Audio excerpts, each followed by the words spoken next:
नमस्ते, प्रणाम आप सभी को। मैं विशु राय हाजिर हूँ विशु वारदात तक की एक और नई कहानी के साथ। उम्मीद है आप सभी साथी स्वस्थ होंगे, मस्त होंगे, अपना ख्याल रख रहे होंगे। कहानी शुरू करें साथियों, उससे पहले आप सभी जितने भी साथी प्यारे भाई बहन चैनल पर नए आए हैं, चैनल को सब्सक्राइब करें और जुड़े विशु वारदात तक के इस छोटे से परिवार से अपना प्यार दें, अपना सपोर्ट दें। साथियों, आते हैं आज की कहानी पर। आज की जो सच्ची घटना मैं आपको सुनाने जा रहा हूँ, यह सच्ची घटना है उत्तर प्रदेश के संत कबीर नगर की। संत कबीर नगर में नंदनी राजभर, जो कि बेहद गरीब परिवार से आती थी। उनका परिवार बेहद गरीब था, किसी तरह मजदूरी कर घर का काम चलता था। नंदनी राजभर गरीब तो थी लेकिन बेहद ही खूबसूरत थी। अब नंदनी राजभर किसी तरह से घर पर माता पिता के साथ मजदूरी कर अपना खर्चा चलाती थी और उस खर्चे से अपनी पढ़ाई पूरी की। धीरे धीरे जब बड़ी होती गई, पढ़ाई कंप्लीट हो गई, तो उनके माता पिता एक संत कबीर नगर में ही गांव पड़ता है डीघा गांव। डीघा गांव में एक मजदूर जो कि ठीक ठाक पैसे कमा लेता था, नंदनी राजभर की शादी उसी मजदूर के साथ कर दी जाती है 2011 में। अब नंदनी राजभर उसके साथ बेहद खुश थी। धीरे धीरे समय बीतता गया, उन दोनों के बीच एक लड़का भी जन्म लेता है। अब धीरे धीरे लड़का 6 साल का हो जाता है। समय बीतता जाता है, कुछ दिन और गुजरते हैं। अब 29 जनवरी 2024 रेलवे ट्रैक के पास एक बॉडी बरामद होती है। पुलिस को फोन जाता है, पुलिस रेलवे ट्रैक के पास पहुंचती है, बॉडी की शिनाख्त करती है तो पता चलता है कि बॉडी किसी बाल किशन की है। अब बाल किशन की जब शिनाख्त हो जाती है तो पता चलता है बाल किशन उसी डीघा गांव का रहने वाला है। अब घर वालों को फोन किया जाता है। जैसे ही घर वालों को पता चलता है कि बाल किशन की हत्या कर दी गई है और बॉडी रेलवे ट्रैक पर मिली है, अब घर वाले परेशान हो जाते हैं, हैरान हो जाते हैं, रोने लगते हैं, चीखने लगते हैं, बिलखते रहते हैं। इसी बीच बाल किशन जो रहता है वह नंदनी राजभर का चचेरा ससुर रहता है। नंदनी राजभर को भी पता चलता है, वह भी जाती है और जाकर सभी को शांत कराती हैं, सांत्वना देती हैं, घर के बात रहती है और वह मायके आई रहती हैं। रो रो कर घर वालों का बुरा हाल रहता है। पुलिस जांच पड़ताल में जुटती है और बॉडी को पोस्टमार्टम के लिए भेज देती है। पोस्टमार्टम रिपोर्ट जब आती है तो पता चलता है कि उस व्यक्ति की हत्या की गई थी, कत्ल किया गया था, कई बार चाकुओं से वार किया गया था और उसको सबूत मिटाने के लिए, पुलिस को भ्रम में रखने के लिए, परिवार को भ्रम में रखने के लिए बॉडी को रेलवे ट्रैक पर फेंक दिया गया था, ताकि लोगों को लगे कि बॉडी जो बाल किशन की है वह रेलवे ट्रैक पर किसी ट्रेन से टकरा कर या कट कर उसकी मौत हुई है।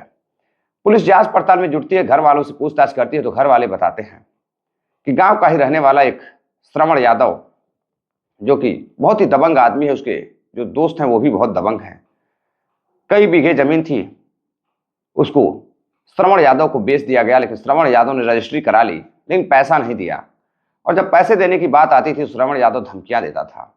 बाल किशन इस बीच कई बार झगड़े भी हुए थे। अब बाल किशन भी गरीब परिवार से थे, आर्थिक स्थिति मजबूत नहीं थी। श्रवण कुमार काफी मजबूत था। अब श्रवण यादव, एक दिन मुलाकात होती है और झगड़ा होता है और पैसे मांगता है श्रवण यादव से बाल किशन, तो धमकी देते हुए वहां से निकल जाता है। और जब पुलिस उसे पकड़ती है श्रवण यादव को, परिवार वालों के कहने पर पूछताछ में श्रवण यादव हत्या कबूल तो नहीं करता है, लेकिन जब पुलिस को जो सबूत मिलते हैं उसे यह पता चलता है कि हत्या श्रवण यादव ने ही की है। अब श्रवण यादव को जेल भेज दिया जाता है। श्रवण यादव और उसके 2-3 साथी रहते हैं जो फरार चलते हैं, बाद में पकड़े जाते हैं। उन सभी साथियों को जेल भेज दिया जाता है। कुछ समय और गुजरता है। अब श्रवण यादव जेल में रहता है अपने साथियों के साथ। इधर नंदनी राजभर के चचेरे ससुर बाल किशन के घर पर कोई लड़ने वाला नहीं होता है, आर्थिक स्थिति बड़ी कमजोर होती है। तभी नंदनी राजभर सुभाषपा में पार्टी कार्यकर्ता रहती हैं और अपने समाज के लिए काफी अच्छी लड़ाई लड़ती हैं। और उनकी संघर्षों को देखते हुए सुभाषपा के जो प्रदेश अध्यक्ष रहते हैं राजभर जी, ओम प्रकाश राजभर, वह नंदनी राजभर की तेज तर्रार आदतों को देखते हुए, संघर्षों को देखते हुए प्रदेश महासचिव बना देते हैं। अब नंदनी राजभर के पास थोड़े बहुत पैसे भी आने लगते हैं और लोग उनसे जुड़ने भी लगते हैं। बहुत तेज तर्रार नेता रहती हैं। अब धीरे धीरे नंदिनी राजभर अपने चाचा ससुर जो रहते हैं, चचिया ससुर का केस अपने हाथों में लेती हैं और खुद एक अच्छा वकील तय करती हैं और तय कर कातिलों को सजा दिलाने के लिए लड़ने लगती हैं। अब जब नंदिनी राजभर अपने चचिया ससुर की लड़ाई लड़ने लगती हैं तो श्रवण यादव के घर वालों को लगता है कि अब तो मामला बिगड़ जाएगा। अब तो यह लड़की काफी पहुंच हो चुकी है, यह भी तेज तर्रार लड़की है और यह उसकी लड़ाई लड़ रही है, तब तो सजा मिलना तय है। अब इसी बीच नंदिनी राजभर को धमकियां दी जाती हैं, केस छोड़ दो वरना तुम्हारी हत्या कर दी जाएगी। अब नंदिनी राजभर पहुंचती है पुलिस थाने और जाकर शिकायत दर्ज कराती है, लेकिन पुलिस जो धमकी दे रहा था उसे पकड़ नहीं पाती है। कुछ दिन और गुजरता है। कुछ दिन बाद घर में नंदिनी राजभर का 10 मार्च को घर के परिवार वाले जो रहते हैं, ससुर वगैरह और पति कहीं गए हुए होते हैं। जब वापस लौटते हैं तो देखते हैं कि घर का दरवाजा खुला हुआ है और घर में खून फैला हुआ है। और जब अंदर जाकर देखते हैं तो घर के अंदर नंदिनी राजभर का कत्ल हुआ था। नंदिनी राजभर के चारों तरफ खून फैला हुआ था, शरीर खून से लथपथ थी और उनकी किसी ने हत्या कर दी थी, सर फटा हुआ था। अब घर वाले चीखना चिल्लाना शुरू करते हैं, उनके होश उड़ जाते हैं। अब वो परेशान हो जाते हैं। आसपास के लोग भी दौड़ते हुए आते हैं, देखते हैं कि घर में नंदिनी राजभर की लाश पड़ी हुई है, किसी ने कत्ल कर दिया है। फौरन पुलिस को फोन किया जाता है। पुलिस मौका वारदात पर पहुंचती है और जाकर सभी को वहां से हटाती है और हटाकर परिवार वालों को समझाती है। परिवार वाले हंगामा करते हैं, लोग रिश्तेदार सभी आ जाते हैं कि पहले कातिलों को पकड़ा जाए, उसके बाद बॉडी मिलेगी। लेकिन अधिकारी भी पहुंचते हैं, मामला बड़ा रहता है, महासचिव का मामला रहता है। समझाने के बाद सभी लोग हटते हैं और नंदिनी राजभर की बॉडी को पोस्टमार्टम के लिए भेज दिया जाता है और उधर पुलिस जांच पड़ताल में जुट जाती है। इसी बीच कई बड़े बड़े नेता भी उनके पार्टी के जाते हैं, अदर पार्टी के भी नेता जाते हैं। ओम प्रकाश राजभर भी लखनऊ से वहां पहुंचते हैं और बताते हैं कि आरोपी जल्द ही पुलिस की गिरफ्त में होगा, कार्रवाई तेज चल रही है। अधिकारियों से भी बात करते हैं, परिवार वालों को ढाढ़स देते हैं, समझाने की पूरी कोशिश करते हैं। धीरे धीरे 2 रोज और गुजर जाते हैं।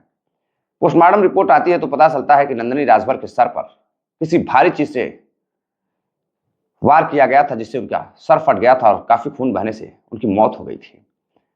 पुलिस जांच पड़ताल में जुटती है तो फिर वही बात परिवार वाले कहते हैं कि पुलिस को पहले ही धमकियों के बारे में बताया गया था कि नंदिनी राजभर के ऊपर खतरा है, उनका कत्ल करने की पूरी तैयारी चल रही है, उनको सुरक्षा दी जाए या पुलिस अपराधियों को पकड़े। लेकिन अब कत्ल हो जाता है और नंदिनी राजभर अब इस दुनिया में नहीं रहती हैं। जो बेटी घर के लिए लड़ाई लड़ रही थी, अब वो यहां से चली गई। अब घर वाले पुलिस को बताते हैं कि कुछ रोज पहले उसके चचिया ससुर की भी हत्या की गई थी, जिसमें श्रवण कुमार और उसके साथियों ने उनकी ससुर की हत्या की थी और उन्हें जेल भेज दिया गया था। और उन्हीं के कुछ लोग घर वाले धमकियां देते थे नंदिनी राजभर को मारने के लिए। अब पुलिस घर वालों के बयान दर्ज करते हुए उनके श्रवण कुमार के घर वालों को गिरफ्तार करती है और 1-2 लोगों को गिरफ्तार कर शक के बुनियाद पर जेल भेज देती है। लेकिन पुलिस अपनी जांच पड़ताल जारी रखती है। पुलिस नंदिनी राजभर का कॉल डिटेल्स निकालती है। जब कॉल डिटेल्स निकालती है तो एक ऐसा खुलासा होता है जो बेहद ही शर्मसार कर देने वाला होता है। एक प्रदेश महासचिव, बेहद ही सुंदर लड़की नंदिनी राजभर, एक 6 वर्ष के बच्चों की मां रहती है और वो अपने समाज के लिए लड़ाई भी लड़ रही थी।